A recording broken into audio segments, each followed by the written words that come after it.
चलिए दोस्तों, इस वीडियो में हम स्टार्ट करते हैं हमारे क्वेश्चन सेशन फर्स्ट चैप्टर की फर्स्ट यूनिट का। जो हमारा फर्स्ट चैप्टर है उसकी first unit national income accounting के हम मॉड्यूल की क्वेश्चंस, पास्ट एग्जाम के जो क्वेश्चंस हैं उनको भी डिस्कस कर लेंगे। एमटीपी आरटीपी में जो क्वेश्चंस पूछे गए हैं उनकी भी बात कर लेंगे। यानी सिंपल शब्दों में हम अभी एक क्वेश्चन आंसर सेशन लेने वाले हैं। जैसा कि हमने पहले भी डिसाइड किया था कि we will have 3 types of lectures for every unit.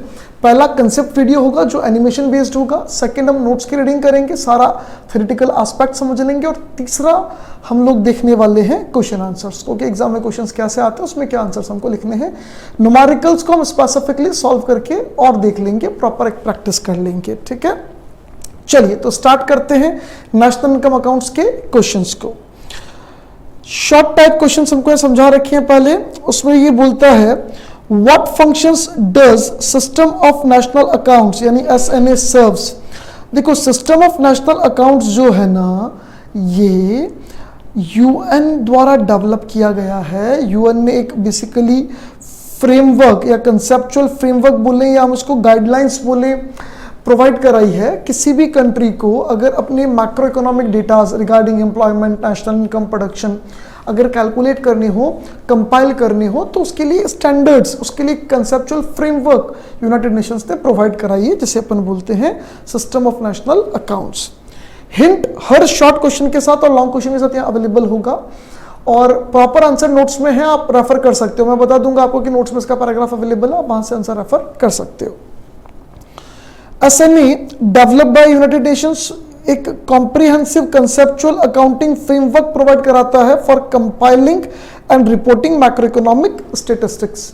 यानी मैक्रो इकोनॉमिक डेटा को कंपाइल करने में और कलेक्ट करने में, उनको रिपोर्ट करने में जो स्टैंडर्ड्स यूज होने चाहिए, जो तरीका होना चाहिए, वो तरीका ये बताता है, जिससे आप प्रॉपर एनालिसिस कर सको और इवोल्यूशन कर सको किसी भी इकोनॉमी के परफॉर्मेंस को। Second, what do you mean by value added. Value added का मतलब क्या था? Value of output minus intermediate consumption.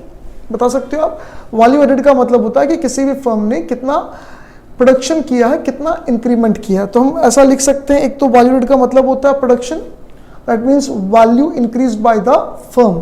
ठीक है, मैथमेटिकली या फॉर्मूला बेसिस पे बात करें तो value of output minus intermediate consumption, ये हमको यहाँ बता रखा। Value added we mean the difference between value of output and purchase of intermediate goods.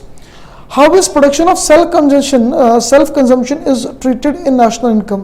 Clear करना, production of goods for self consumption national income में काउंट होता है। इस बात को हम प्रॉपर्ली लिख के आएंगे। ये हमारे पास वो जो पॉइंट्स गिवन थे, प्रिकॉशंस हमें क्या क्या ध्यान रखने हैं नेशनल इनकम कैलकुलेशन में, उसमें गिवन था कि production of goods for self consumption count करना है, उसे कंसिडर करना है। हाँ, अगर प्रोडक्शन ऑफ सर्विस है तो वो काउंट नहीं होगा, तो गुड्स वाला पूरा बात लिख के लास्ट में एक छोटी सी लाइन लिख देना कि production of service for self consumption is not considered in the calculation of national income. ठीक है साहब। उसके बाद हमें ये बता रहा है कि how does personal income differ from personal disposable income.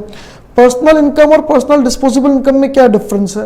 देखो, अगर मैथमेटिकली बात करूं तो personal disposable income is equal to personal income minus personal direct tax minus miscellaneous government receipts या कंपल्सरी गवर्नमेंट पेमेंट्स। हमने कहा पर्सनल इनकम मतलब हम लोगों की कितनी रिसिप्ट इनकम हुई by all sources. Income receipt हुई है फ्रॉम ऑल सोर्सेस। किसकी? सिर्फ पर्सन्स की। क्लियर है? सिर्फ पर्सन्स की, यानी आप, मैं, हम जैसे जितने भी पर्सन पूरी इकोनॉमी में रहते हैं, हम सबकी बात कर रहे हैं। ऑल सोर्सेस का मतलब हो गया फैक्टर और ट्रांसफर, दोनों इनकम ले रहे हैं हम यहाँ पे। डिस्पोजेबल इनकम का मतलब है हमारे पास कितना बचा खर्च करने के लिए, हम उसे चाहे तो कंजम्पशन यानी खर्च कर सकते हैं और चाहे तो उसे सेव कर सकते हैं, वो हमारी मर्जी, पर हमारे पास पीछे बचा कितना इस ऑप्शन के लिए कि हम उसको खर्च करें या सेव करें। और ये डिराइव कैसे होती है? हम लोग पर्सनल इनकम में से सब्सट्रैक्ट करते हैं direct tax paid by individuals, individuals मतलब house holds, and compulsory payments made to the government, और जो कंपल्सरी पेमेंट हम गवर्नमेंट को दे रहे हैं उनको माइनस करके। Long answer type questions, describe the generally used concepts of national income. National income के कौन कौन से कांसेप्ट जनरली यूज होते हैं? जीडीपीएमपी, जीडीपीएफसी, जीएनपीएमपी, जीएनपीएफसी, एनडीपीएमपी, एनडीपीएफसी, एनएनपीएमपी, एनएनपीएफसी। ऑल फैक्टर इनकम व मार्केट प्राइस, मतलब ये सभी फैक्टर पे और मार्केट प्राइस पे दोनों लेना, वो मैंने वैसे ही बोला था, GDP MP, GDP FC, GNP MP, GNP FC. इसके अलावा personal income, personal disposable income और प्राइवेट इनकम भी आपको डिस्कस करनी है, इन सबकी डेफिनेशंस लिखनी है, क्योंकि इसने ऑल कंसेप्ट्स पूछे, ये सारे मिलाकर ऑल कंसेप्ट्स हो जाएंगे। फिर हमें सेकेंड क्वेश्चन लॉन्ग में क्या है, how the following transactions treated in national income calculation. National income calculation में ट्रांजेक्शन कैसे काउंट होंगे, what is the rational behind it. Rational का मतलब कारण क्या है, रीजन क्या है। एक शायद ये डी वाला यहाँ नहीं आएगा, ये गलत है, ये हम अभी देखते हैं, सारे आंसर देख ही लेते हैं तो हमको समझ में आ जाएगा। How the following transactions treated in national income, मतलब इनमें से किस ट्रांजेक्शन को आप नेशनल इनकम में कंसीडर करोगे, किसको नहीं करोगे। क्लियर कर लें, अगर कोई फाइनल गुड्स है तो कंसीडर करेंगे, फैक्टर इनकम है तो कंसीडर करेंगे, ट्रांसफर है या इंटरमीडिएट है तो उसको कंसीडर नहीं करेंगे। सिंपल सी बात है, देख लेते हैं। Electricity sold to a plant, electricity एक प्लांट को यानी एक फर्म को बेची गई है। स्टील प्लांट ने खरीदा मतलब फर्म ने खरीदा। जब फर्म परचेजर है तो प्रोड्यूसर गुड्स कहलाएगा। प्रोड्यूसर गुड्स दो होते हैं, या तो इंटरमीडिएट या कैपिटल। कैपिटल होने की पहली शर्त क्या है, कैपिटल होने की पहली शर्त क्या थी कि ड्यूरेबल होना चाहिए। इलेक्ट्रिसिटी ड्यूरेबल नहीं होता, मतलब इलेक्ट्रिसिटी क्या है, इंटरमीडिएट। क्या है, इंटरमीडिएट, यानी ये काउंट नहीं होगा। तो उसने बोला कि कैसे ट्रीट करेंगे, तो हम फर्स्ट वाले में लिख देंगे it will not be considered in the calculation of national income, और इसने रीजन बोला तो रीजन में लिख देंगे because it is intermediate goods.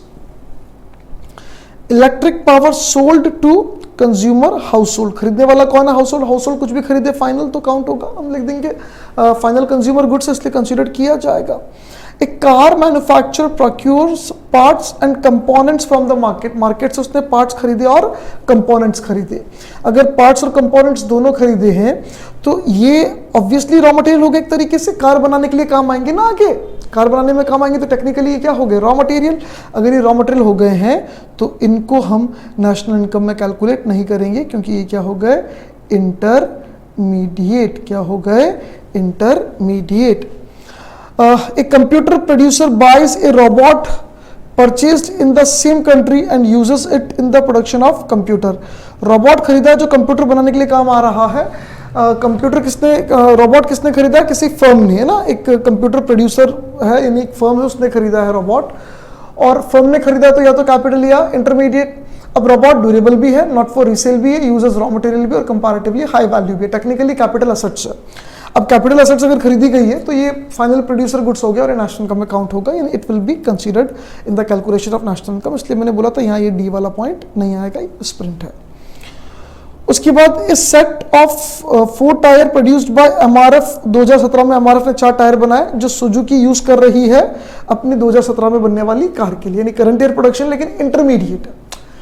MRF ने कार सुजुकी को बेचे, क्यों बेचे, क्यों अपने कार में यूज करेगा, तो अभी फाइनल कंज्यूमर गुड्स नहीं हुआ ना, अभी तो फर्म ने खरीदा, सुजुकी से फर्म ने परचेज किया, और क्यों परचेज किया है, उसको as a intermediate goods use करने के लिए, तो technically it is intermediate and it won't be considered in the calculation of national income, ये काउंट नहीं होगा। तो ये देखो ए वाला काउंट नहीं होगा, इंटरमीडिएट बोला हमने, फिर हमने सी वाले को इंटरमीडिएट बोला वो काउंट नहीं होगा, और फिर ये हमने ई वाले को इंटरमीडिएट बोला, तो A C E not counted in the calculation of national income. फिर हमारे पास कुछ न्यूमेरिकल्स हैं, मैं कुछ न्यूमेरिकल्स सॉल्व करवा देता हूं और कुछ न्यूमेरिकल्स आपको दे देता हूं कि आप लोग सॉल्व कर लें, और डाउट हो तो आपको पता है आप उससे कांटेक्ट कर सकते हैं, कैसे करना जो आपको पता है। Given the following data calculate NDPFC, हमको एनडीपीएफसी निकालना है जिसको हम बोलते हैं डोमेस्टिक इनकम। जीडीपीएमपी हमको गिवन है, क्या गिवन है, जीडीपीएमपी। क्या निकालना है हमको, एनडीपीएफसी। जीडीपीएमपी गिवन है, एनडीपीएफसी निकालना है। जीडीपीएमपी कितना गिवन है, 4000, कितना गिवन है, 4000। एनडीपीएफसी निकालना है कितना, जो हम देख लेंगे जो भी होगा। ग्रॉस से नेट पे जाना माइनस डेप्रिसिएशन, ग्रॉस से नेट पे जाना minus depreciation, consumption of fix capital depreciation ये रहा 400, यहाँ लिख देता हूँ, माइनस करना है हमको कितना, 400, 400, ये माइनस में हटा देता हूँ क्योंकि ये डेप्रिसिएशन के आगे ऑलरेडी माइनस लगा हुआ है, दिस इज माइनस, तो वापस लगाने की जरूरत नहीं है, वैल्यू तो 400 ही है ना, तो 400 रख देते हैं, फॉर्मूले में ऑलरेडी माइनस है तो लेस हो ही जाएगा। फिर डोमेस्टिक से डोमेस्टिक पे जाना तो कुछ नहीं करेंगे, और एमपी से एफसी पे आना है तो माइनस एनआईटी, एमपी से एफसी पे आना माइनस एनआईटी। इनडायरेक्ट टैक्स 100 दे रखा है, सब्सिडी 20 दे रखा है, 120 जाएगा तो 80 बचेगा। क्लियर है? तो 400 भी लेस हो रहा है, 80 भी लेस हो रहा है, तो हमारे पास कितना बच जाएगा 3520। ये रहा 3520, आंसर आपको वैसे गिवन भी है। Next, gross national product at market price आपको दे रखा है 65,000 करोड़, जीएनपी एमपी दे रखा है आपको 65,000 crore. The capital stock of the economy 12,000 crore, sorry 1,20,000 crore दे रखा है और डेप्रिसिएशन की रेट दे रखी है 10%। टोटल असेट्स है 1,20,000 की और उस पर 10% का डेप्रिसिएशन लगेगा, तो 12,000 crore will be your depreciation, 12,000 crore will be your depreciation. Indirect tax दे रखा है आपको 6,000 और सब्सिडी दे रखा है 1,000, तो नेट इनडायरेक्ट टैक्स बचेगा 5,000। कैलकुलेट नेशनल इनकम यानी एनएनपी एफसी, हमको क्या निकालना है एनएनपी एफसी, और क्या दे रखा है हमको जीडीपी जीएनपी एमपी। अब देखो ग्रॉस से नेट पे जाएंगे तो माइनस डेप्रिसिएशन रख दें, डेप्रिसिएशन हमने निकाला अभी 12,000, नेशनल से नेशनल पे कुछ नहीं करना, एमपी से एफसी पे आना तो माइनस एनआईटी। तो देखो 65,000 crore was there, GNP MP minus होगा डेप्रिसिएशन 12,000, माइनस होगा एनआईटी, एमपी से एफसी पे जाना तो NIT 5,000 and finally it is 48,000। कितना आ जाएगा 48,000। ये रहा 48,000 हमको यहाँ गिवन है, अवेलेबल है हमारे पास। चलिए next third question, calculate domestic income. Domestic income मतलब एनडीपीएफसी। देखो न्यूमेरिकल्स जितने भी उनमें से किसी में भी बेसिक प्राइस का जिक्र भी नहीं है, ना मॉड्यूल में ना कहीं है। हालांकि बेसिक प्राइस पे कैलकुलेशन होना चाहिए नेशनल और डोमेस्टिक इनकम का, बट बेसिक प्राइस का कहीं जिक्र भी नहीं है, एक बात। और दूसरा इंपॉर्टेंट एस्पेक्ट आप ये भी समझना कि जब तक हमको प्रोडक्ट टैक्स और प्रोडक्शन टैक्स अलग अलग दे ही नहीं रखा होगा तो हम बेसिक प्राइस की बात वैसे भी नहीं कर पाएंगे। ठीक है, तो डोमेस्टिक इनकम निकालना मतलब क्या निकालना है एनडीपी एफसी, और हमें क्या दे रखा है जीएनपी एमपी, तो ऊपर लिख देते हैं जीएनपी एमपी, ये हमको दे रखा है और हमें निकालना क्या है एनडीपी एफसी। जीएनपी एमपी कितना दे रखा है 50,000, यहां पुट कर देते हैं 50,000। अब देखो ग्रॉस से नेट पे आना है तो माइनस डेप्रिसिएशन, डेप्रिसिएशन कितना दे रखा है आपको 1,000। ठीक है, नेशनल से डोमेस्टिक पे आना है तो माइनस एनएफआईए, माइनस करना NFIA, net factor income from abroad NFIA minus का 250, माइनस का 250 दे रखा है, माइनस करना माइनस का 250, तो माइनस माइनस कट के क्या हो जाएगा प्लस हो जाएगा, तो टेक्निकली ये फाइनली ऐड होगा। और एमपी पे थे, एफसी पे आना तो minus NIT, indirect tax subsidy दोनों का डिफरेंस हो जाएगा 1300 लेस हो जाएगा। तो फाइनली आपका 50,000 में से माइनस हो रहा है 1,000, माइनस हो रहा है 1300 और प्लस हो रहा है 250। वो माइनस होना था एनएफआई पर वैल्यू भी नेगेटिव है, तो 47,950 हियर इट इज, यही आंसर आपको दे रखा था।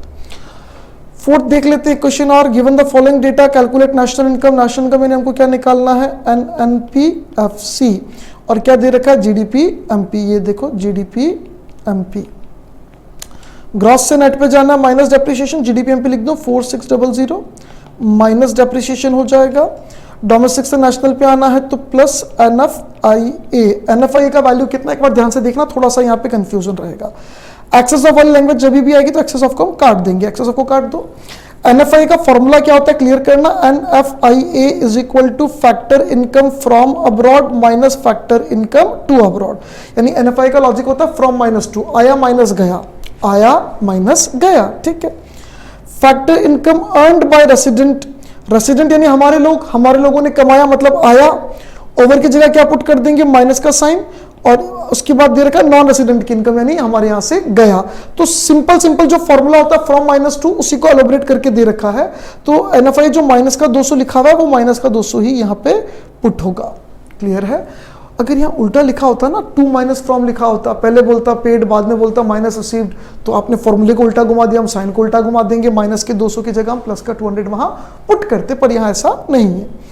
फिर एमपी से एफसी पे आना तो माइनस एनआईटी, एनआईटी में ये इंडायरेक्ट टैक्स काम आ जाएगा, सब्सिडी का कोई रोल नहीं, सब्सिडी सॉरी इनकम टैक्स का कोई रोल नहीं, इनकम टैक्स क्या है डायरेक्ट टैक्स, और सब्सिडी का भी रोल नहीं है क्योंकि यहाँ पे ऑलरेडी नेट दे रखा है। Indirect tax minus subsidy is net indirect tax, already net दे रखा है तो सब्सिडी को अलग से माइनस करने की जरूरत नहीं है। इसे आप आगे सॉल्व कर सकते हैं। नेक्स्ट क्वेश्चन नंबर 5 और 6 2 हो रहे हैं, यहाँ पे 5 देख लेते हैं। हमको एनडीपीएफसी निकालना है, जीएनपीएमपी दे रखा है, ग्रॉस से नेट पे जाएंगे माइनस डेप्रिसिएशन, डोमेस्टिक से नेशनल पे जाएंगे तो माइनस एनएफआईए, और एमपी से एफसी पे जाएंगे तो माइनस एनआईटी। लिख देते हैं जीएनपीएमपी, यहाँ पर एनडीपीएफसी, ग्रॉस से नेट पे आएगा तो माइनस डेप्रिसिएशन, नेशनल से डोमेस्टिक पे आएगा तो माइनस एनएफआईए, माइनस रबर कहाँ गया, ये रहा भैया, ठीक है, माइनस एनएफआईए, और एमपीसीएफसी पे आएगा तो माइनस एनआईटी। ये हो गया 3500, ठीक है। उसके बाद हमारे पास आता है depreciation, current replacement cost 200, current replacement cost भी बोलते हैं और कंजम्पशन ऑफ फिक्स कैपिटल भी बोलते हैं, दोनों डेप्रिसिएशन के ही नाम है। एनएफआईए, एनएफआई का फॉर्मूला क्या होता है, फ्रॉम माइनस टू, फ्रॉम कितना दे रखा है 60 और टू कितना दे रखा है 80, तो 60 minus 80 it is minus 20, minus करना था, माइनस का 20 तो माइनस माइनस प्लस हो जाएगा टेक्निकली। एनआईटी का फॉर्मूला क्या होता है, indirect tax minus subsidy, indirect tax का माइनस सब्सिडी। आपको इनकम टैक्स दे रखा है तो डायरेक्ट होता है, इसको तो छोड़ दो, कट कर दो, इनडायरेक्ट टैक्स दे ही नहीं रखा, तो एनआईटी का वैल्यू क्या हो जाएगा टेक्निकली आप समझना, NIT is equal to indirect tax given ही तो 0 माइनस सब्सिडी 30, तो एनआईटी इज माइनस 30, सब्सिडी तो 30 दे ही रखा है ना, माइनस का 30, अब माइनस करना माइनस 30 तो कट के क्या हो जाएगा प्लस। ऐसे वैल्यूज पुट करके सॉल्व करोगे तो कभी गलती नहीं होगी। उसके बाद जीडीपीएफसी निकालना नेक्स्ट क्वेश्चन में, एनएनपीएमपी हमको गिवन है, नेट से ग्रॉस पे जाना है, प्लस डेप्रिसिएशन, नेशनल से डोमेस्टिक पे जाना है, माइनस एनएफआई, एमपीसीएफसी पे जाना है, माइनस एनआईटी। यहां बोला excess of factor income paid over earned, paid over earned उल्टा दिया, बेसिकली क्या होता है earned over paid, earned over paid होता है, या उल्टा दे दिया, मतलब रिसीव माइनस पेड होना चाहिए था, पेड माइनस रिसीव कर दिया, उल्टा कर दिया, तो माइनस 40 की जगह हम बोल देंगे कि ये प्लस 40 है। तो एनएफआईए कितना है 40, यहां लिख देता हूं, एनएफआईए कितना है 40 है। हाँ, अब नेशनल से डोमेस्टिक पे जाना है तो वहां फॉर्मूला होगा minus NFIA, minus NFIA value put करेंगे सिर्फ 40, अल्टीमेटली वो माइनस होगा क्योंकि एनएफआईए तो हो गया प्लस का 40, और फॉर्मूले में एनएफआईए के आगे माइनस लगेगा क्योंकि नेशनल से डोमेस्टिक पे जा रहे हो, तो अल्टीमेटली उसका इंपैक्ट तो लेस में आएगा। सॉल्व कर लेना, फिर भी कोई डाउट हो तो आप मेरे से पूछ लेना। Yes, 7th question, you are given the following data, इसमें छोटा सा मिसप्रिंट है, on an economy in millions, millions आपको डाटा दे रखा है पर ये बताना भूल गए कि कैलकुलेट करना क्या है। हम नीचे आंसर देख लेते हैं, जीडीपीएमपी, जीएनपीएमपी, जीडीपीएफसी और पर कैपिटा जीएनपीएफसी। तो ऑब्वियसली जो नीचे आंसर्स निकाले हैं वही ऊपर क्वेश्चन में पूछे गए होंगे, छोटी सी मिसप्रिंट रह गई, क्वेश्चन में लिखा होना चाहिए था, ये चीजें हमें कैलकुलेट करनी है, छोटी सी मिसप्रिंट है। अब इसमें हमको सीधा एग्रीगेट नहीं दे रखा है, इसमें कोई मेथड लगेगा, इनकम एक्सपेंडिचर या प्रोडक्शन कोई मेथड लगेगा, कंजम्पशन एक्सपेंडिचर दिया, गवर्नमेंट का दिया, इन्वेस्टमेंट एक्सपोर्ट इंपोर्ट वगैरह दिया, मतलब एक्सपेंडिचर मेथड लगेगा। एक्सपेंडिचर मेथड में क्या आता है, प्राइवेट फाइनल कंजम्पशन एक्सपेंडिचर आता है, हाँ आता है।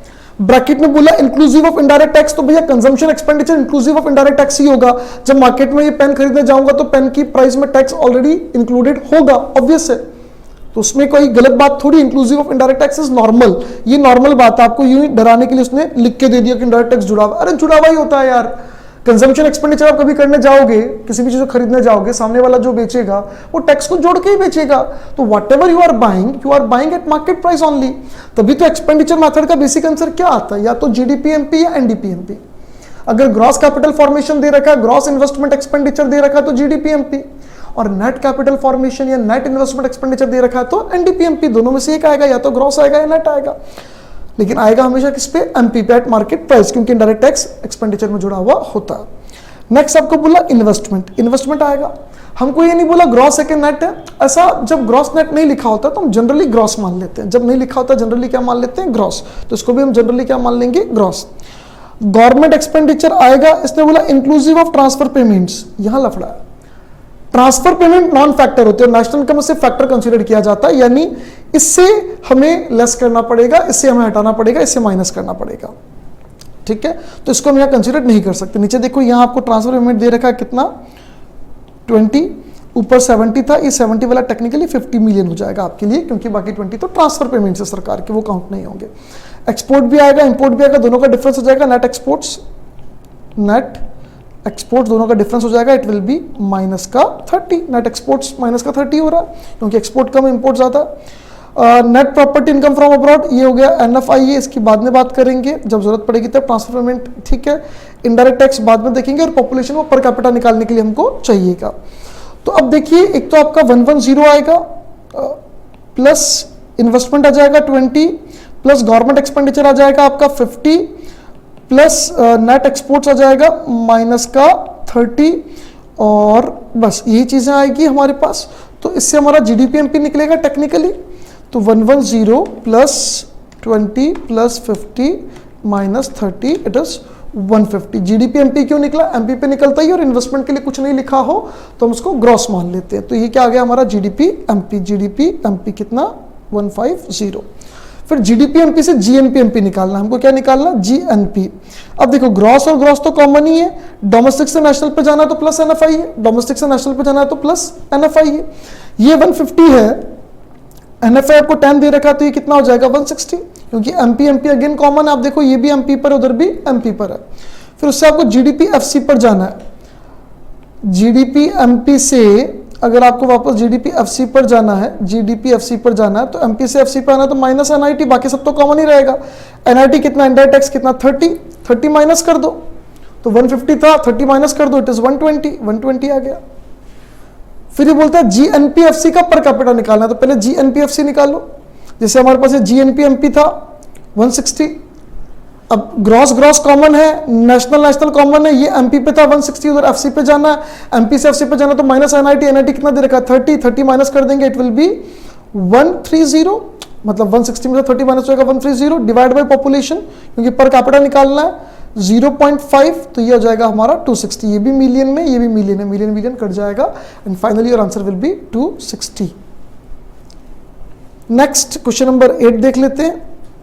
इजी है, फिर भी कोई डाउट हो तो आप मेरे से पूछ सकते हो। कैलकुलेट GDP MP निकालना है। सिंपल, हमको NNP FC दे रखा है, नेट से ग्रॉस पे जाना है तो प्लस डेप्रिसिएशन, नेशनल से डोमेस्टिक पे जाना है माइनस NIT, FC से MP पे जाना है प्लस नेशनल से डोमेस्टिक पे जाना है माइनस NFIA, और FC से MP पे जाना है तो प्लस NIT। तो डेप्रिसिएशन, NFIA, NIT, तीन चीजों का एडजस्टमेंट करना, जो आप कर लोगे। इतना बड़ा क्वेश्चन तो ऐसे ही मजे लेने के लिए दिया, इसने कोई मतलब नहीं था, जरूरत नहीं थी इसकी। Question number 9, calculate gross domestic product at market price. आपको GDP MP कैलकुलेट करना है, and derive national income from the following data. National income मतलब NNPFC, NNPFC।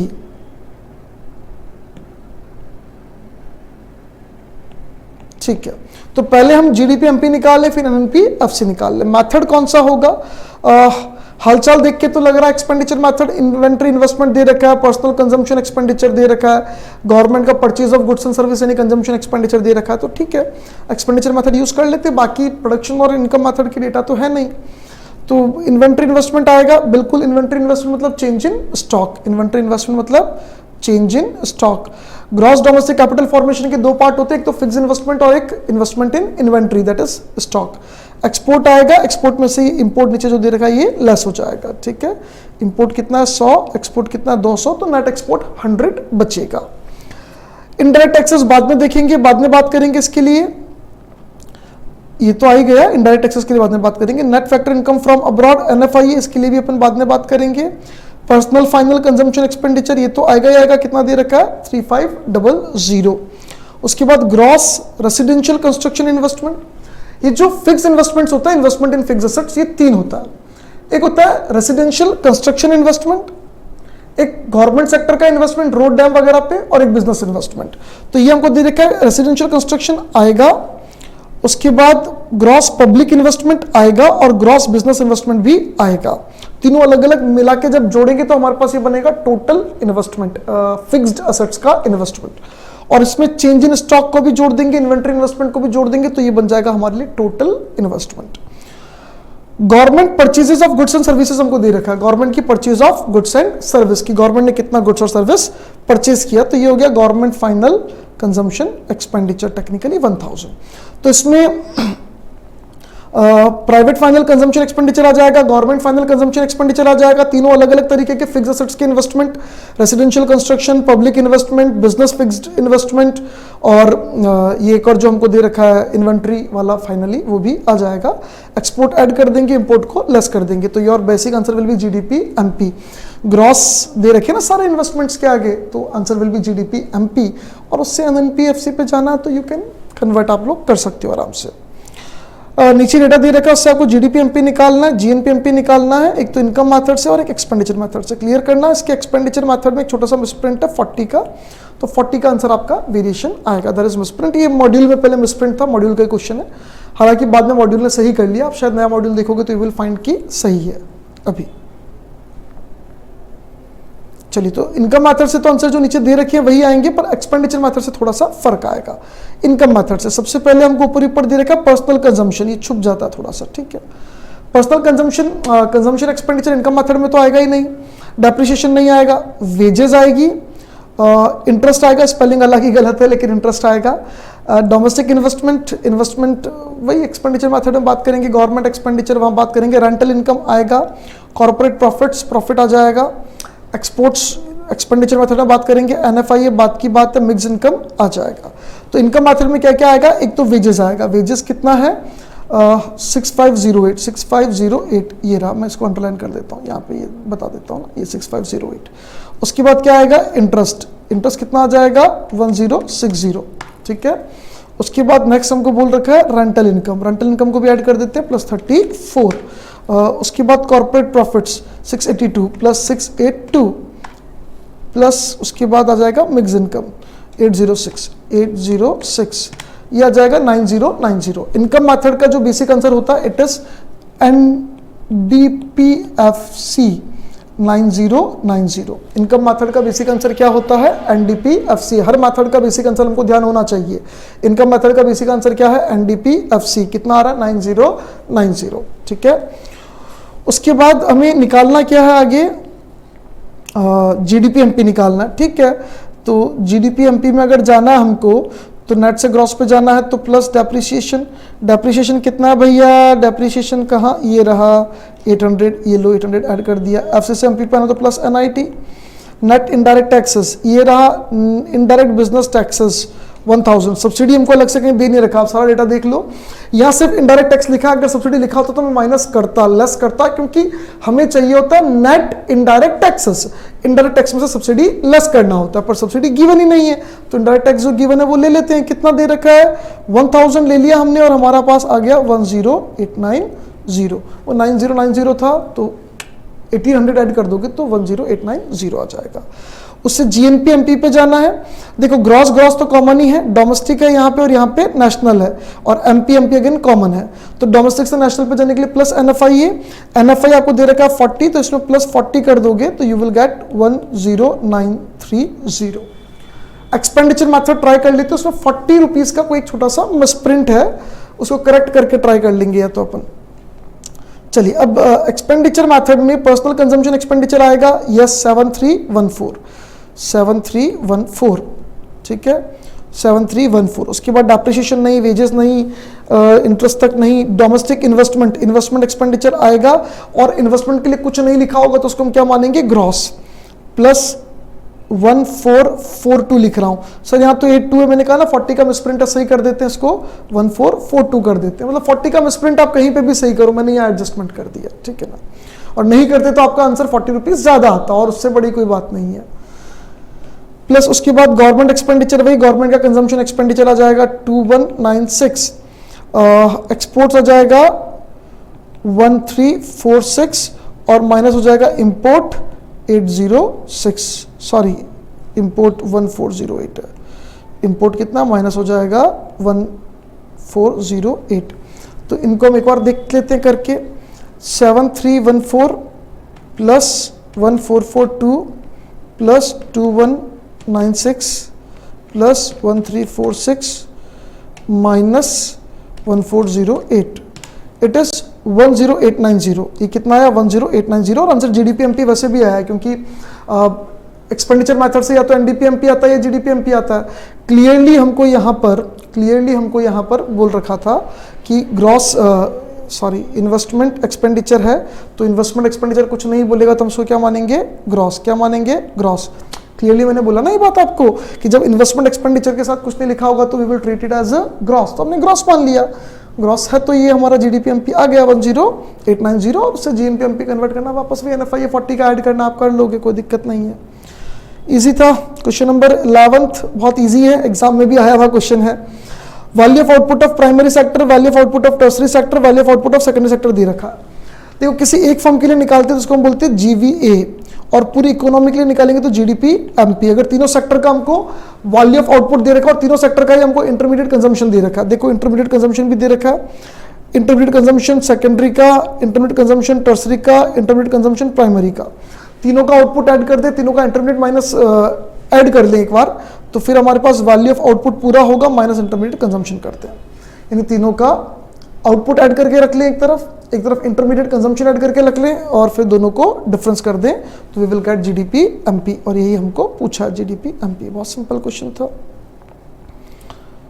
12, 13 दो क्वेश्चन और है, एक सेकंड। 12th में क्या पूछा इसने हमको, net value added at factor cost by farmer, farmer का नेट वैल्यू एडेड निकालना, यानी प्रोडक्शन मेथड से चलना। वैल्यू एडेड वर्ड ही कहाँ आता है, प्रोडक्शन मेथड में।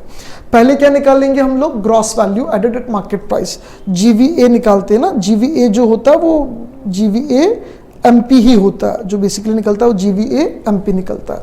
जीवीए एमपी का फॉर्मूला क्या था, value of output minus intermediate consumption, और वैल्यू ऑफ आउटपुट मतलब सेल्स हो गया प्लस चेंज इन स्टॉक हो गया plus production for self consumption हो गया, उन सबको हम कंसीडर करते हैं। तो sale of wheat by the farmer in the local market, बिल्कुल 7 लाख का जो सेल है ये फार्मर का वैल्यू ऑफ आउटपुट का पार्ट है, हिस्सा है।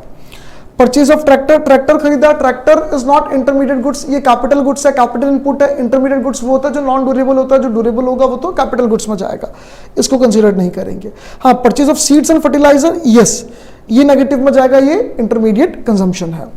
उसके बाद consumption of wheat by farming family during the year, family जो फैमिली थी उसने खुद ने व्हीट को यूज कर लिया, कितने रुपए का व्हीट यूज कर लिया, 5000 का, कितने रुपए का व्हीट यूज कर लिया, 5000 का, तो ये हो गया प्रोडक्शन फॉर सेल्फ कंजम्पशन, ये भी वैल्यू ऑफ आउटपुट में ऐड किया जाएगा। फिर सब्सिडी बाद में देखेंगे, एमपी से एफसी कुछ कन्वर्जन होगा तो, और डेप्रिसिएशन ग्रॉस से नेट का कन्वर्जन होगा तब देखेंगे। फिलहाल तो 7 लाख प्लस 5000 ये हमारा वैल्यू ऑफ आउटपुट हो गया, और माइनस चेंज इन स्टॉक दे नहीं रखा हमको, माइनस इंटरमीडिएट कंजम्पशन में आ जाएगा हमारा 20,000, तो इट इज 6,85,000। और ये क्या है, GVA MP 6,85,000। हमको निकालना क्या है, NVA FC, ग्रॉस से नेट पे आना माइनस डेप्रिसिएशन, डेप्रिसिएशन 10,000 दे रखा है, ये रहा क्लियरली, और एमपी से एफसी पे आना तो माइनस NIT। NIT का फॉर्मूला क्या था, indirect tax minus subsidy, indirect tax दे नहीं रखा तो 0 माइनस 2000, माइनस का 2000, माइनस माइनस कट जाएगा तो फाइनली NIT आपका ऐड होगा। तो इसमें 10,000 तो लेस करने, 2000 प्लस करने, इट विल बी 6,77,000। आप करके देख लीजिए, ये आपका आंसर है। 13th क्वेश्चन में NVMP निकालना, भाई पहले GVMP निकलेगा फिर कन्वर्ट कर देना NVMP माइनस डेप्रिसिएशन करके, डेप्रिसिएशन बाद में काम आ जाएगा। आउटपुट सोल्ड दे रखा है यूनिट्स में, यानी 900 यूनिट बेची, 900 रुपए नहीं, आउटपुट सोल्ड ब्रैकेट में लिखा है यूनिट्स, यानी 900 यूनिट सेल करी है, और प्राइस दे रखा है आपको पर यूनिट 40 रुपीज, तो मल्टीप्लाई करेंगे 36,000 इज आवर सेल, और क्लोजिंग स्टॉक ओपनिंग स्टॉक दिया, चेंज इन स्टॉक आ जाएगा 200, वैल्यू ऑफ आउटपुट में सेल्स भी आता है, चेंज इन स्टॉक भी आता है, और प्रोडक्शन फॉर सेल्फ कंजम्पशन भी आता है, या ऑन अकाउंट प्रोडक्शन भी आता है। जीएसटी मतलब इनडायरेक्ट टैक्स बाद में काम आ जाएगा, अगर एमपी से एफसी कुछ कन्वर्ट करना होगा तो। इंटरमीडिएट कॉस्ट हमको माइनस करना, यू कैन सॉल्व इट, कोई डाउट हो तो आप पूछ लेना। पास्ट एग्जाम और आरटीपी क्वेश्चन हमारे पास हैं। पहला ही क्वेश्चन है, लीकेजेस और इंजेक्शन क्या होते हैं। देखो लीकेजेस और इंजेक्शन जब हम सेकेंड यूनिट के क्वेश्चंस डिस्कस करेंगे किन्सियन थियरी वाला, तो वहां और हम प्रॉपर्ली समझ पाएंगे, क्योंकि वहां लीकेजेस और इंजेक्शन को बहुत अच्छे से समझाया है। अभी फिलहाल मैं इतना सा बोल दूं, जब इकोनॉमी के सर्कुलेशन में बाहर से पैसा इंजेक्ट किया जाता है, इन्वेस्ट किया जाता है, तो उसे हम इंजेक्शन कहते हैं। और जो सर्कुलेशन में पैसा है उसको हम सर्कुलेशन से बाहर कर देते हैं। सर्कुलेशन से बाहर कैसे, हमने सेव करके हमारे पास रख लिया, या हमने उससे कोई सेकेंड हैंड गुड्स खरीदा, या उससे हमने कोई जमीन खरीदी, या हमने ऐसा कुछ भी परचेज किया, ऐसा कुछ भी यूज किया जिससे कोई नया प्रोडक्शन नहीं हुआ, यानी आप उस पैसों को आगे किसी और प्रोडक्शन के लिए खर्च नहीं कर रहे हो, यूज नहीं कर रहे हो, यानी उससे आगे और कोई प्रोडक्शन नहीं हो रहा। आप ऑलरेडी प्रोड्यूस्ड गुड्स खरीद रहे हो, सेकंड हैंड गुड्स खरीद रहे हो, तो nothing new have been produced. आप जमीन खरीद रहे हो, नथिंग हैव बीन प्रोड्यूस्ड। आप अपने पास घर पे रख रहे हो तो वो आगे किसी और के प्रोडक्शन को खर्च नहीं कर रहा है, तो उससे अपन कहते हैं लीकेज, वो सर्कुलेशन से बाहर आ गया। जो पैसा किसी फर्स्ट हैंड गुड्स को खरीदने के लिए खर्च किया जाता है वो सर्कुलेशन में, क्योंकि उससे आगे किसी और की इनकम होगी, कुछ प्रोडक्शन हुआ है, फिर आगे प्रोडक्शन साइकिल चलेगा, पर इस साइकिल से जो बाहर आता है वो लीकेज कहलाता है। डिटेल में हम डिस्कस करेंगे सेकंड यूनिट में, है ना। ये क्वेश्चन भी वही होता तो बेटर रहता वैसे। From the following data compute GNP MP, ये सेम क्वेश्चन है। Value of output of primary secondary tertiary दे रखा है हमको, और intermediate consumption of primary secondary tertiary दे रखा है, उससे हमारा आएगा GDP MP, और GDP MP से हमको GNP निकालना है, ग्रॉस से नेट पे जाना, माइनस डेप्रिसिएशन हम कर सकते हैं, ठीक है। Third, explain the concept of gross national product at market price. GNP MP को डिफाइन करना है, we can do it. GNP MP की डेफिनेशन नोट्स में एज इट इज दे रखी है, आप वहां से डिफाइन कर सकते हो, लिख सकते हो। Distinguish between personal income and personal disposable income, ये हमने देखा था थोड़ी देर पहले। पर्सनल इनकम जो ऑल सोर्सेज से हमको रिसीव हुआ है, डिस्पोजेबल इनकम जो हमारे पास खर्च करने के लिए अवेलेबल है। दोनों के फॉर्मूले वाइज बात करें तो बेसिक डिफरेंस 2 पॉइंट का था। एक तो डायरेक्ट पर्सनल टैक्स, जो person house direct tax and income tax पे करते हैं, और दूसरा मिसलेनियस गवर्नमेंट रिसिप्ट्स या मिसलेनियस कंपल्सरी चार्जेस जो गवर्नमेंट हमसे लेती ही लेती है, मांगती नहीं है, लेती है, ठीक है। उसके बाद हमको बोलता है कंप्यूट CNP, ये GNPFC है ना, इसको क्लियर करना। GNPFC मिसप्रिंट छोटी मोटी हो जाती है, और नेक्स्ट एडिशन में अपन क्लियर करेंगे। NDP at MP, और एक निकालना हमको NDP at MP using expenditure method, using expenditure method from the following data. जो डेटा आपको दे रखा है उससे आपको सॉल्व करना है, ठीक है साहब। डेटा देख लेते हैं क्या दे रखा है। वही सेम क्वेश्चन एक्सपेंडिचर मेथड का, पर्सनल कंजम्पशन एक्सपेंडिचर आ जाएगा, पब्लिक इन्वेस्टमेंट अलग हो जाएगा, रेसिडेंशियल अलग हो जाएगा, कंस्ट्रक्शन और बिजनेस अलग हो जाएगा। ये ग्रॉस है तो बेसिक आंसर GDP MP आएगा। इनके अलावा इन्वेंटरी इन्वेस्टमेंट को भी लेना पड़ेगा। Government purchase of goods and services मतलब वही government final consumption expenditure. Next, What are the conceptual difficulties in the measurement of national income? Conceptual difficulties आपको बिल्कुल लिस्ट आउट करके बना रखा है। नेशनल इनकम कैलकुलेशन में क्या क्या प्रॉब्लम्स आती है, क्या क्या ध्यान रखना पड़ता है। सेकेंड हैंड गुड्स को नहीं लेना है, इंटरमीडिएट गुड्स को नहीं लेना है, शेयर डिबेंचर को नहीं लेना है, पर सेकेंड हैंड गुड्स और शेयर डिबेंचर का जो ब्रोकरेज है उसको लेना है, कैपिटल गेन को नहीं लेना है। ये सब चीजें हमको पॉइंट्स दे रखे हैं एज इट इज नोट्स में, वहां से उठा के लिखने हैं। Define national income, national income जो बिल्कुल फर्स्ट CSO की डेफिनेशन दे रखी है वो लिख सकते हो, अकॉर्डिंग टू CSO करके आप डेफिनेशन लिखो, ज्यादा इंप्रेसिव लगेगी। Draw the basis of distinction between GDP at current and constant price. GDP at current मतलब नॉमिनल GDP और कांस्टेंट मतलब रियल GDP। रियल और नॉमिनल GDP का आपको एक टेबल ड्रॉ करना है डिफरेंस का, अपने नोट्स में है, अपना डिफरेंस बिल्कुल टेबल में समझा रखा है प्रॉपर्ली, वहां से देख सकते हो। टैक्सेस ऑन प्रोडक्शन और प्रोडक्ट टैक्स समझा रखा है, जहां पे मार्केट प्राइस और फैक्टर कॉस्ट की बात चल रही है। इनडायरेक्ट टैक्स की बात आई तो वहां हमने कहा इनडायरेक्ट टैक्स 2 होते हैं, एक तो टैक्सेस ऑन प्रोडक्शन और एक प्रोडक्ट टैक्सेस, ये जो वैल्यू पर लगता है, और टैक्सेस ऑन प्रोडक्शन जो वैल्यू पर नहीं लगता है, लाइसेंस फीस या पोल्यूशन वगैरह, ये सब चार्जेस। तो वहां से एज इट इज जो कंटेंट दे रखा है 4 लाइनें वो लिखनी है आपके रजिस्टर में। जब आप एग्जाम में लिखोगे, रजिस्टर टाइप की कॉपी आती है ना एग्जाम में, उसमें आपके 6-7 लाइनें हो जाएगा, ठीक है। जो कंटेंट है वो उतना ही अवेलेबल है, तो उतना लिखना अपने को, मॉड्यूल में वही कंटेंट अवेलेबल है। इकोनॉमिक और नॉन इकोनॉमिक एक्टिविटीज को डिफरेंस करके बताना है। इसने भी बता रखा है कि इकोनॉमिक एक्टिविटी को नेशनल इनकम में काउंट करते हैं, नॉन इकोनॉमिक को काउंट नहीं करते। वहाँ प्रॉपर्ली समझा रखा है, वो एक्टिविटी जिसके पीछे हमारा मोटिव प्रॉफिट कमाना होता है, पैसा कमाना होता है, वो इकोनॉमिक है। मम्मी घर पे खाना बना रही है, इकोनॉमिक नहीं है। पापा अपने बच्चे को पढ़ा रहे हैं, इकोनॉमिक नहीं है। कोई व्यक्ति अपने आनंद के लिए क्रिकेट खेलने गया, इकोनॉमिक नहीं है, सिर्फ आनंद के लिए खेल रहा है, पैसों के लिए खेल रहा है, मैच फीस मिल रही है, तो इकोनॉमिक है। Using the information given in the following table, आगे टेबल है, आपको gross value added by firm A and firm B निकालना है।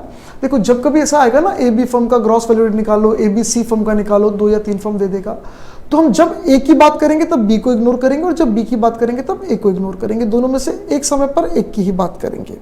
और दूसरा इसने बोला GDP MP निकालो। अगर हमको 2 फर्म दी है तो हम मान लेंगे कि दोनों फर्म पूरी दुनिया है, मतलब पूरे देश में 2 ही फर्म है। तो GVA A फर्म का और GVA बी फर्म का अगर ऐड कर दिया जाएगा तो ये जीडीपी एमपी हो जाएगा, क्योंकि पूरी दुनिया में 2 ही फर्म है, दोनों ने मिला के जो वैल्यू एडिशन किया ये पूरी इकोनॉमी का वैल्यू एडिशन है, तो जीडीपी एमपी हो जाएगा। फिर हमको एनडीपी एफसी वगैरह कुछ निकालना है तो डेप्रिसिएशन एनआईटी वगैरह गिवन होगा, उसको एडजस्ट कर लेंगे। पहले ए और बी का वैल्यू एडिशन निकाल लेते हैं। हम जब ए की बात करेंगे तो बी को डिस्कस नहीं करेंगे, पहले ए की ही बात करने वाले हैं, फिर बी की बात करेंगे। Sales by firm B to government, B की बात में देखेंगे सेल्स बाय फर्म ए, ये आएगा ए में, ये 1500 आएगा। ठीक है, 1500 लिख दो एक बार, यहाँ पे ऐड कर देंगे फिर कैलकुलेटर पे।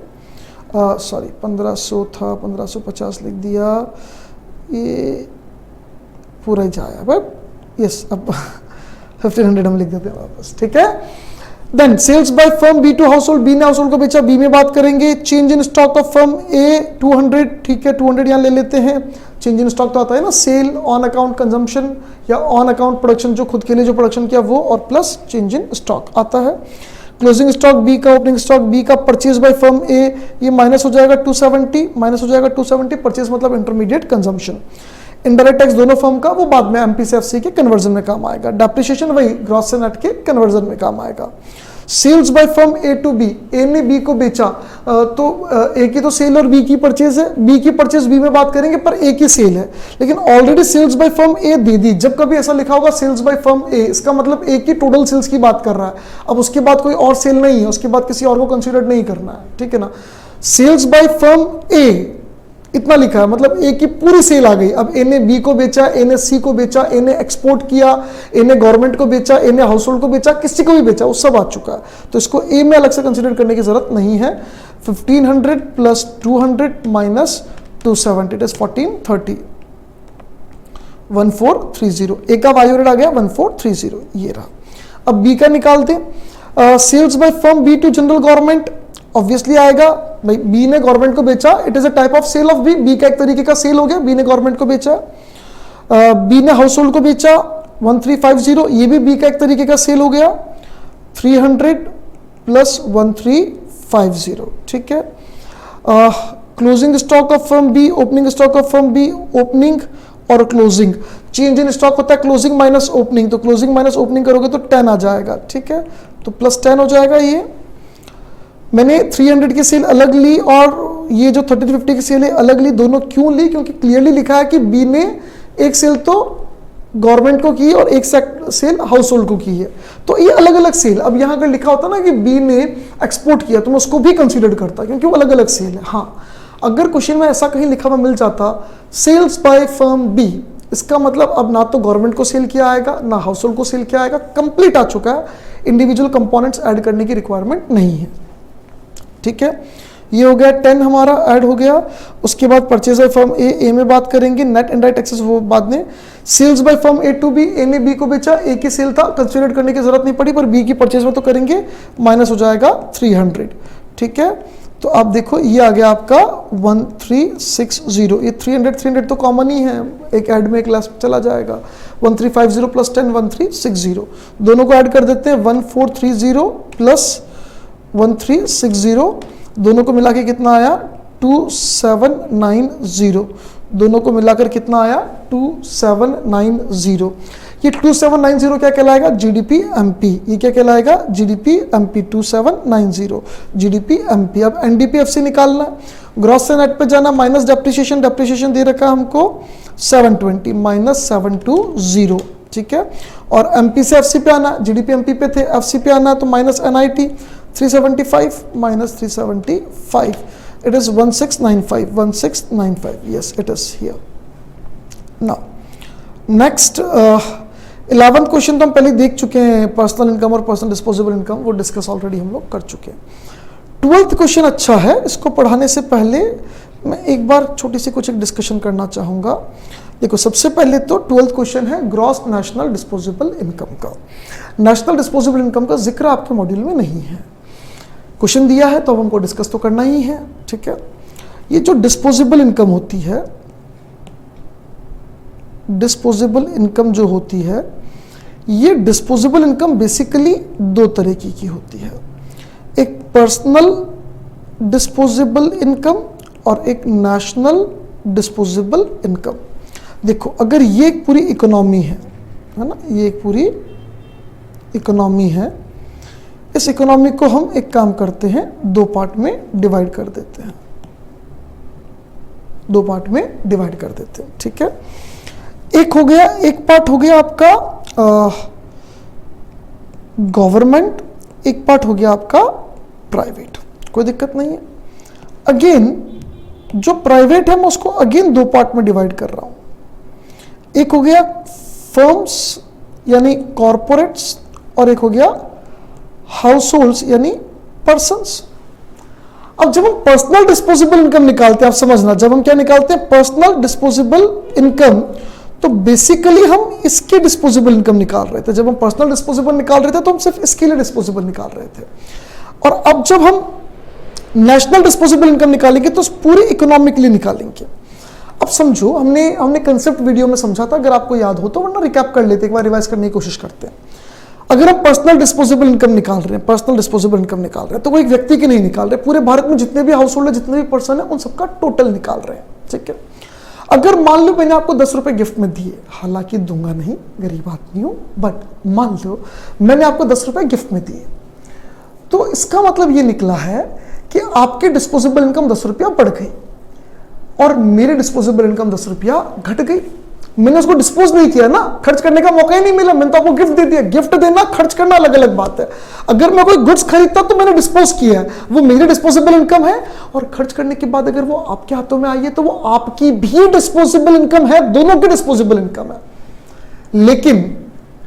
लेकिन अगर मैंने आपको गिफ्ट दिया है तो it is not my disposable income, because मैंने उसको डिस्पोज ही नहीं किया, खर्च ही नहीं किया, मेरे इनकम में से तो सीधी आपको चली गई। तो अगर एक पर्सन दूसरे पर्सन को गिफ्ट देता है तो वो पर्सनल डिस्पोजेबल इनकम में कंसीडर नहीं किया जाता। आपको अगर फॉर्मूला याद हो तो पर्सनल डिस्पोजेबल इनकम में हमने government final consumption expenditure consider किया था, as well as private final consumption, sorry थोड़ा सा अगर हम पर्सनल डिस्पोजेबल इनकम को याद करें तो उसमें हम लोगों ने गवर्नमेंट का ट्रांसफर पेमेंट कंसीडर किया था और रेस्ट ऑफ द वर्ल्ड का ट्रांसफर पेमेंट कंसीडर किया था। गवर्नमेंट का और रेस्ट ऑफ द वर्ल्ड का ट्रांसफर पेमेंट हमने कंसीडर किया था, ठीक है ना। वो थोड़ा सा फ्लो में एक गलत निकल गया, ठीक है, I guess you can understand. ठीक है, वापस हमने क्या कहा था, अगर गवर्नमेंट हमको दे रही है तो गवर्नमेंट की डिस्पोजेबल इनकम घट रही होगी, हमारी तो बढ़ रही है। अगर हम गवर्नमेंट को ट्रांसफर पेमेंट दे रहे हैं, गिफ्ट डोनेशन चैरिटी दे रहे हैं, तो हमारी डिस्पोजेबल इनकम तो घट रही है, गवर्नमेंट की बढ़ रही होगी, पर्सनल की तो घट रही है, तो उसका इंपैक्ट पर्सनल डिस्पोजेबल इनकम पे आ रहा है। लेकिन आप समझो, अगर हम नेशनल डिस्पोजेबल इनकम की बात करें और गवर्नमेंट अगर हाउस होल्ड को कोई गिफ्ट डोनेशन चैरिटी दे रही है, ओल्ड एज पेंशन वगैरह, बीपीएल फैमिली का पेंशन कुछ भी दे रही है, या हाउस होल्ड कोई गिफ्ट डोनेशन चैरिटी गवर्नमेंट को दे रहा है, तो it won't affect national disposable income, क्योंकि दोनों ही नेशन का पार्ट है। एक की डिस्पोजेबल इनकम बढ़ी, दूसरी घटी, अल्टीमेटली बैलेंस्ड हो गया। हाँ, रेस्ट ऑफ द वर्ल्ड से आएगा जाएगा तो उसको कंसीडर करेंगे, रेस्ट ऑफ द वर्ल्ड से अगर डिस्पोजेबल इनकम आएगा जाएगा तो उसको कंसीडर करेंगे। यानी नेशनल डिस्पोजेबल इनकम में एक तो फैक्टर इनकम लेंगे NNPFC, एक लेंगे नेट इनडायरेक्ट टैक्सेस, और एक लेंगे net current transfer from rest of the world. सबसे पहले NNPFC क्यों लिया, क्योंकि हमारी फैक्टर इनकम है तो उसको तो लेना ही लेना था, उसमें तो कोई डाउट ही नहीं है, उसको तो लेंगे। दूसरा सर NIT क्यों लिया। अब समझो, मैंने 100 रुपए का पेन खरीदा तो मैंने कितने रुपए का खर्चा किया, मेरा डिस्पोजल इनकम कितना था, 100 रुपया, जिसको मैंने डिस्पोज कर दिया। मान लो out of this 100 10 rupees is tax, तो 10 किसके पास गया, गवर्नमेंट के पास, और बाकी 90 किसके पास गया, फैक्टर्स के पास। क्लियर है, 10 गवर्नमेंट के पास, 90 फैक्टर्स के पास। जिन फैक्टर्स के पास 90 गया वो उनका डिस्पोजेबल इनकम में काउंट होना चाहिए, और वो यहां पे NNPFC में काउंट हो गया क्योंकि वो factor income.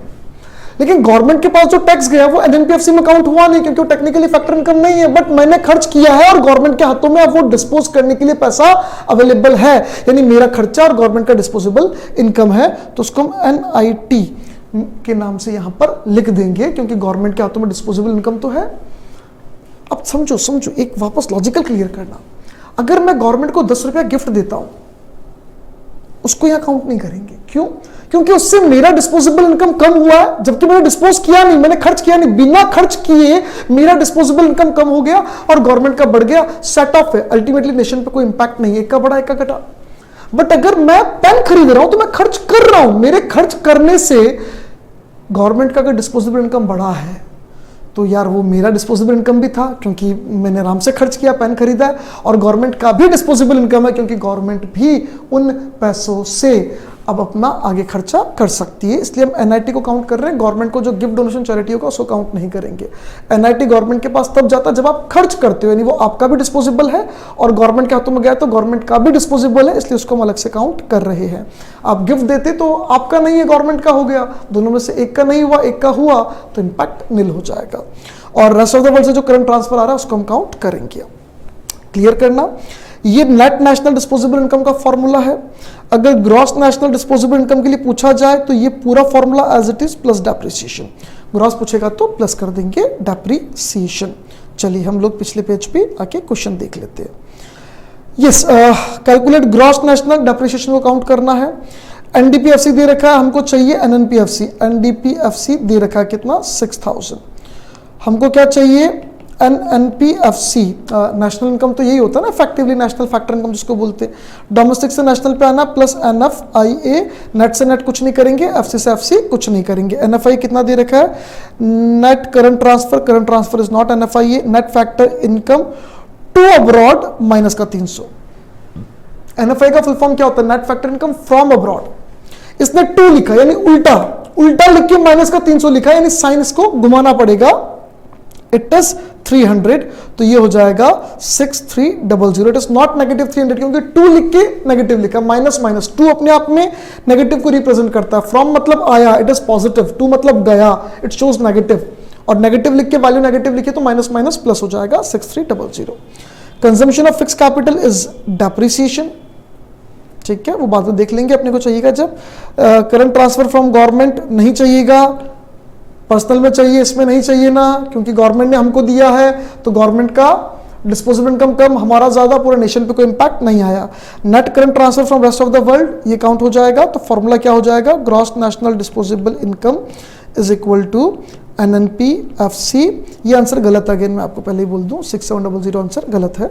एनएनपीएफसी plus NIT plus net current transfer from rest of the world plus depreciation. Values रख दें, 6300 प्लस एनआईटी इनडायरेक्ट टैक्सेस और सब्सिडी मिला के आ गया 100 plus net current transfer from rest of the world, net current transfer from rest of the world 500 plus depreciation कितना है, consumption of fix capital 400। तो it is 6300 plus 100 plus 500 plus 400, totality में 7300। वो मिसप्रिंट था, 7300 इज योर फाइनल आंसर। चलिए, तो हम लोगों ने फर्स्ट चैप्टर का कंसेप्ट वीडियो पूरा समझ लिया पहले, फिर हमने नोट्स के थ्रू भी एक बार पूरा डिस्कस कर लिया कि भैया नोट्स में क्या लिखा हुआ है, एग्जाम व्यू पॉइंट्स हमको कैसे मगअप करना है, क्या क्या चीजें याद करनी है, और फिर अभी हमने क्वेश्चंस भी देख लिए, न्यूमेरिकल्स पे भी फोकस किया और थ्योरेटिकल क्वेश्चंस भी हम लोगों ने प्रॉपर्ली सॉल्व कर लिए। हर चैप्टर की 3-3 वीडियोस हमारे ऐप पर अवेलेबल है, अगर आप यूट्यूब पे देख रहे हैं तो मैं आपको क्लियर कर दूं, ये 3-3 वीडियोस का पूरा कंसेप्ट और इंक्लूडिंग नोट्स इन पीडीएफ फॉर्म हमारे ऐप पर अवेलेबल है, नॉमिनल चार्जेस पर आपको वहां कंटेंट सारा मिल जाएगा। 40 मार्क्स का सवाल है, अगर अच्छा गेन करना है तो ऐप पे आइए और हमारे वीडियोस आप नॉमिनल चार्जेस पर परचेज कर सकते हैं। Thank you, all the best.